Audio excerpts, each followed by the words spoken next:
राम राम सा। गीता का 11वां अध्याय है। इस अध्याय में भगवान श्री कृष्ण ने अर्जुन को कुरुक्षेत्र में अपना विराट रूप दिखाया है, उसके बारे में बताया गया है, जो आप ध्यान लगा के सुने और आगे से आगे शेयर भी जरूर उसको करें, क्योंकि अच्छे ज्ञान का पाठ है। हरिओम श्री परमात्मा नमः। 11वां अध्याय। इस प्रकार भगवान के वचन सुनकर अर्जुन बोले कि हे भगवान, मेरे पर अनुग्रह करने के लिए परम गोपनीय अध्यात्मिक विषय के वचन अर्थात उपदेश आपके द्वारा जो कहा गया, उससे मेरा यह अज्ञान नष्ट हो गया है। क्योंकि हे कमल नेत्र, मैंने भूतों की उत्पत्ति और प्रलय आपसे विस्तारपूर्वक सुने हैं तथा आपका अविनाशी प्रभाव भी सुना है।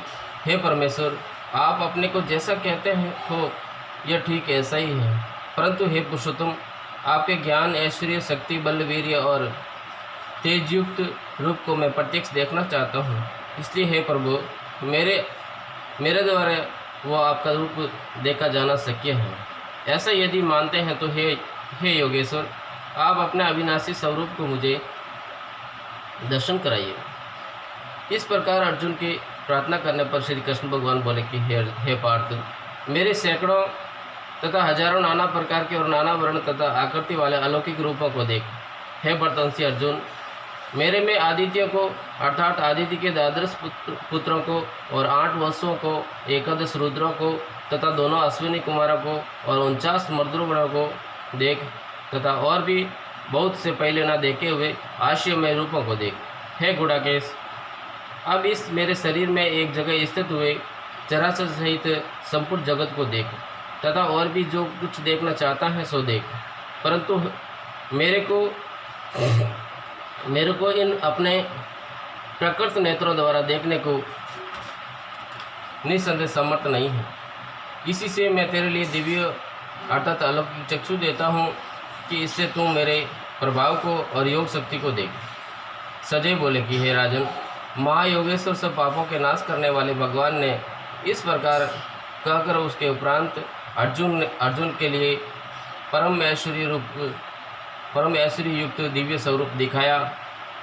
उस अनेक मुख और नेत्रों से युक्त तथा अनेक अद्भुत दर्शनों वाले एवं बहुत से दिव्य भूषणों से युक्त और बहुत से दिव्य शस्त्रों को हाथों में उठाए हुए तथा दिव्य माला और वस्त्रों को धारण किए हुए और दिव्य गंध का अनुलेपन किए हुए एवं सब प्रकार के आशीष से युक्त सीमा रहित विराट स्वरूप परमदेव परमेश्वर को अर्जुन ने देखा।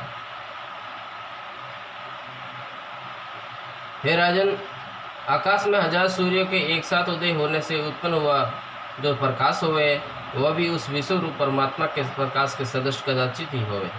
ऐसे आश्चर्यमय रूप को देखते हुए पांडुपुत्र अर्जुन ने उस काल में अनेक प्रकार से विभक्त हुए अर्थात पृथक हुए संपूर्ण जगत को उस देवों के देव श्री कृष्ण भगवान के शरीर में एक जगह स्थित देखा। उसके अनंतर वो आश्चर्यमय से युक्त हुआ हर्षित रोमा वाला अर्जुन विश्वरूप परमात्मा को श्रद्धा भक्ति सहित सिर से प्रणाम करके हाथ जोड़े हुए बोला कि हे देव, आपके शरीर में संपूर्ण देवों को तथा अनेक भूतों के समुदायों को और कमल के आसन पर बैठे हुए ब्रह्मा को तथा महादेव को और संपूर्ण ऋषियों को तथा दिव्य सर्वों को देखता हूँ। हे संपूर्ण विश्व के स्वामीन, आपको अनेक हाथ, पेट, मुख और नेत्रों से युक्त तथा सब ओर से अनंत रूपों वाला देखता हूँ कि हे विश्वरूप, आपके न अंत को देखता हूँ तथा न मध्य को और न आदि को ही देखता हूँ। हे विष्णु, आपको मैं मुकुट युक्त, गदा युक्त और चक्र युक्त तथा सब ओर से प्रकाशमान तेज का पूज्य प्रज्वलित अग्नि और सूर्य के सदृश ज्योति युक्त देखने में अति गहन और अप्रमेय स्वरूप सब ओर से देखता हूँ। इसलिए हे भगवान, आप ही जानने योग्य परम अक्षर हैं अर्थात परम ब्रह्मा परमात्मा हैं, और आप ही इस जगत के परम आश्रय हैं तथा आप ही अनादि धर्म के रक्षक हैं और आप ही अविनाशी सनातन पुरुष हैं, ऐसा मेरा मत है। हे परमेश्वर, मैं आपको आदि अंत और मध्य से रहित तथा अनंत सामर्थ्य से युक्त और अनंत हाथों वाला तथा चंद्र सूर्य रूप नेत्रों वाला और प्रज्वलित अग्नि रूप मुख वाला तथा अपने तेज से इस जगत को तपायमान करता हुआ देखता हूँ कि हे महात्मा, यह सर्वग और पृथ्वी के बीच का संपूर्ण आकाश तथा सब दिशाएं एक आपसे ही परिपूर्ण है, तथा आपके इस अलौकिक और भयंकर रूप को देखकर तीनों लोग अति व्यथा को प्राप्त हो रहे हैं।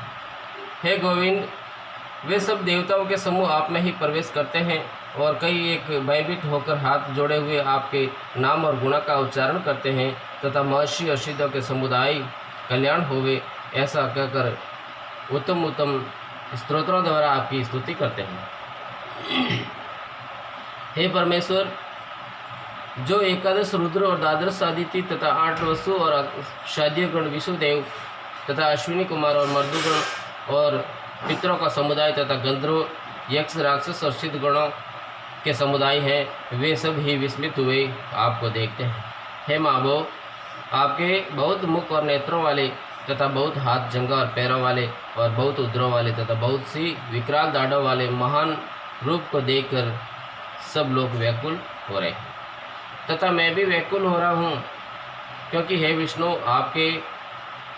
आपके साथ स्पर्श किए हुए दैत्यपमान अनेक रूपों से युक्त तथा फैलाए हुए मुख और प्रकाशमान विशाल नेत्रों से युक्त आपको देखकर भयभीत अंतकरण वाला मैं धीरज और शांति को नहीं प्राप्त होता हूँ। हे भगवान, आपके विकराल दाढ़ों और प्रलयकाल की अग्नि के समान प्रज्वलित मुखों को देखकर दिशाओं को नहीं जानता हूँ और सुख को भी नहीं प्राप्त होता हूँ। इसलिए हे देवे से जगनिवास आप प्रसन्न होवे। मैं देखता हूँ कि वे सभी धृतराष्ट्र के पुत्र आज राजाओं के समुदाय सहित आप में प्रवेश करते हैं और भीष्म पितामह द्रोणाचार्य तथा वो कर्ण और हमारे पक्ष के भी प्रधान योद्धाओं के सहित सब के सब वेग युक्त हुए आपके विकराल दाढ़ों वाले भयानक मुखों में प्रवेश करते हैं और कई एक चूर्ण व सिरों सहित आपके दांतों के बीच में लगे हुए दिखते हैं। हे विष्णुमूर्ते, जैसे नदियों के बहुत से जल के प्रवाह समुद्र के ही सम्मुख दौड़ते हैं अर्थात समुद्र में ही प्रवेश करते हैं, वैसे ही वे सूरवीर मनुष्य के समुदाय भी आपके प्रज्वलित हुए मुख में प्रवेश करते हैं। अथवा जैसे पतंग मोह के वश होकर नष्ट होने के लिए प्रज्वलित अग्नि में अति वेग से युक्त हुए प्रवेश करते हैं, वैसे ही यह सब लोग भी आपके नाश करने के लिए सब लोग भी आप अपने नाश के लिए आपके मुखों में ही अति वेग से युक्त हुए प्रवेश करते हैं और आप उन संपूर्ण लोगों को प्रज्वलित मुखों द्वारा घर्षण करते हुए सब ओर से चाट रहे हैं। हे विष्णु, आपका उग्र प्रकाश संपूर्ण जगत को तेज के द्वारा संपूर्ण करके तपायमान करता है। हे भगवान, कृपा करके मेरे प्रति कहिए कि आप उग्र रूप वाले कौन हैं। हे देवों में श्रेष्ठ, आपको नमस्कार होवे। आप प्रसन्न होइए। आदि स्वरूप आपको मैं तत्व से जानना चाहता हूँ, क्योंकि आपकी प्रकृति को मैं नहीं जानता हूँ, आपकी प्रवृत्ति को मैं नहीं जानता हूँ। इस प्रकार अर्जुन के पूछने पर श्री कृष्ण भगवान बोले कि हे अर्जुन, मैं लोगों का नाश करने वाला बड़ा हुआ महाकाल हूँ। इस समय इन लोगों को नष्ट करने के लिए प्रवृत्त हुआ हूँ। इसलिए जो प्रतिपक्षियों की सेना में स्थित हुए योद्धा लोग हैं, वे सब तेरे ही बिना भी नहीं रहेंगे, अर्थात तेरे युद्ध न करने से भी इन सब का नाश हो जाएगा। इससे तुम खड़ा हो और यश को प्राप्त कर तथा शत्रुओं को जीत कर धन धान्य से संपन्न राज्य को भोग। और यह सब सूरवीर पहले ही मेरे द्वारा मारे हुए हैं। हे सभी साचिन, तो केवल निमित्त मात्र ही हो जा तथा इन द्रोणाचार्य और भीष्म पितामह तथा जयद्रथ और कर्ण और भी बहुत से मेरे द्वारा मारे हुए सूरवीर योद्धाओं को तुम मार और भय मत कर। निसंदेह तुम युद्ध में वैरियों को जीतेगा, इसलिए युद्ध कर। इसके उपरांत सदैव बोले कि राजन केशव भगवान के इस वचन को सुनकर मुकुटधारी अर्जुन हाथ जोड़े हुए कांपता हुआ नमस्कार करके फिर भी भयभीत हुए प्रणाम करके भगवान श्री कृष्ण के प्रति गदगद वाणी से बोला कि हे अंतर्यामी, यह योग्य ही है कि जो आपके नाम और प्रभाव के कीर्तन से जगत अति हर्षित होता है और अनुराग को भी प्राप्त होता है, तथा भयभीत हुए राक्षस लोग दिशाओं में भागते हैं और सब सिद्ध गणों के समुदाय नमस्कार करते हैं कि हे महात्मन, ब्रह्मा के भी आदिकर्ता और सबसे बड़े आपके लिए वे कैसे नमस्कार नहीं करें, क्योंकि हे अनंत, हे देवेश, हे जगनिवास, जो सत्य असत्य और उनसे भी परे अक्षर अर्थात सच्चिदानंद ब्रह्मा है, वो आप ही हैं। हे प्रभु, आप आदिदेव और सनातन पुरुष हैं। आप इस जगत के परम आश्रय और जानने वाले तथा जानने योग्य और परम धाम हैं। हे अनंत रूप, आपसे यह सब जगत व्यापक अर्थात परिपूर्ण है। हे हरे, आप वायु, यमराज, अग्नि, वरुण, चंद्रमा तथा प्रजा के स्वामी ब्रह्मा और ब्रह्मा के भी पिता हैं। आपके लिए हजारों बार नमस्कार होवे, आपके लिए फिर भी बारंबार नमस्कार होवे। हे अनंत सामर्थ्य वाले, आपके लिए आगे से और पीछे से भी नमस्कार होवे।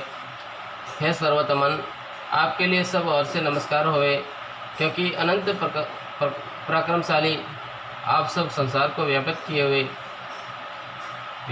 हुए हैं। इससे आप ही सर्वरूप हैं। हे परमेश्वर, सका ऐसे मानकर आपके इस प्रभाव को न जानते हुए मेरे द्वारा प्रेम से अथवा परमात्मा से भी हे कृष्ण, हे यादव, हे सके, इस प्रकार भी जो कुछ हठपूर्व कहा गया है, और हे अच्युत, जो आप हंसी के लिए व्यास, सैहा, आसन और भोजनादिकों में अकेले अथवा उन सखाओं के सामने भी अपमानित किए गए हैं, वह सब अपराध अप्रमेय स्वरूप अर्थात अचिंत्य प्रभाव वाले आपसे मैं क्षमा कराता हूँ कि हे विश्वेश्वर, आप इस चराचर जगत के पिता और गुरु से भी बड़े गुरु एवं अति पूजनीय हैं। हे अतिशय प्रभाव वाले, तीनों लोकों में आपके समान भी दूसरा कोई नहीं है, फिर अधिक कैसे हो। इससे हे प्रभु, मैं शरीर को अच्छी प्रकार चरणों में रख के और प्रणाम करके स्तुति करने योग्य हो आप ईश्वर को प्रसन्न होने के लिए प्रार्थना करता हूँ कि हे देव, पिता जैसे पुत्र के और सका के और पति जैसे प्रिय स्त्री के, वैसे ही आप भी मेरे अपराध को सहन करने के लिए योग्य हैं। हे विश्वमूर्ते, मैं पहले न देखे हुए आश्रय में आपके इन रूप को देखकर हर्षित हो रहा हूँ और मेरा मन भय से अति व्याकुल हो रहा है। इसलिए हे देव, आप उस अपने चतुर्भुज रूप को ही मेरे लिए दिखाइए। हे देवेश, हे जगनिवास, प्रसन्न होइए। हे विष्णु, में वैसे ही आपको मुकुट धारण किए हुए तथा गदा और चक्कर हाथ में लिए हुए देखना चाहता हूँ। इसलिए हे विश्वरूप, हे शस्त्रबाहो, आप उस ही चतुर्भुज रूप से युक्त होइए। इस प्रकार अर्जुन की प्रार्थना को सुनकर श्री कृष्ण भगवान बोले कि हे अर्जुन, अनुग्रहपूर्वक मैंने अपनी योग शक्ति के प्रभाव से यह मेरा परम तेजोमय सबका आदि और सीमा रहित विराट रूप तेरे को दिखाया है, जो कि तेरे सिवा दूसरे से पहले नहीं देखा गया है। हे अर्जुन, मनुष्य लोक में इस प्रकार विश्व रूप वाला मैं न वेद और यज्ञों के अध्ययन से तथा न दान और क्रियाओं से और न उग्र तपों से ही तेरे सिवा दूसरे से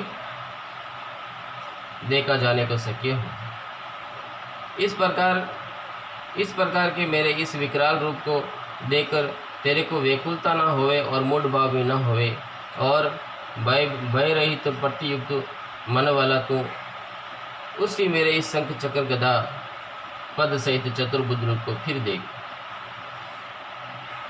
उसके उपरांत सजय बोले कि हे राजन, वासुदेव भगवान ने अर्जुन के प्रति इस प्रकार कहकर फिर वैसे ही अपने चतुर्भुज रूप को दिखाया और फिर महात्मा कृष्ण ने सौम्य मूर्ति होकर इस भयभीत हुए अर्जुन को धीरज दिया। उसके उपरांत अर्जुन बोले कि हे जनार्दन, आपके इस अति शांत मनुष्य रूप को देखकर अब मैं संचित हुआ अपने स्वभाव को प्राप्त हो गया हूँ। इस प्रकार अर्जुन के वचन को सुनकर श्री कृष्ण भगवान बोले कि हे अर्जुन, मेरा यह चतुर्भुज रूप देखने को अति दुर्लभ है कि जिसको तुमने देखा है, क्योंकि देवता भी सदा इस रूप के दर्शन करने की इच्छा वाले हैं। हे अर्जुन, न वेद से, न तप से, न दान से और न यज्ञ से इस प्रकार चतुर्भुज रूप वाला मैं देखा जाने को सकी हूँ कि जैसे मेरे को तुमने देखा है। परंतु हे श्रेष्ठ तप वाले अर्जुन, अनन्य भक्ति करके तो इस प्रकार चतुर्भुज रूप वाला मैं प्रत्यक्ष देखने के लिए और तत्व से जानने के लिए तथा प्रवेश करने के लिए अर्थात एक ही भाव से प्राप्त होने के लिए भी शक्य हूँ। हे अर्जुन, जो पुरुष केवल मेरे ही लिए सब कुछ मेरा समझता हुआ यज्ञ, दान और तप आदि संपूर्ण कर्तव्य कर्मों को करने वाला है और मेरे प्राण हैं, अर्थात मेरे को परम आशय और परम गति मानकर मेरी प्राप्ति के लिए तत्पर हैं तथा मेरा भक्त हैं, अर्थात मेरे नाम, गुण, प्रभाव और रश्य के श्रवण, कीर्तन, मनन, ध्यान और पठन पाठन का प्रेम सहित निष्काम भाव से निरंतर अभ्यास करने वाला है और आसक्ति रहित हैं, अर्थात स्त्री, पुरुष, स्त्री, पुत्र और धनादि संपूर्ण सांसारिक पदार्थों में स्नेह रहित हैं और संपूर्ण भूत प्राणियों में वैरभाव से रहित हैं। ऐसा वह अनन्य भक्ति वाला पुरुष मेरे को ही प्राप्त होता है। हरि ओम श्री भगवती वासुदेवाय। नारायण नारायण।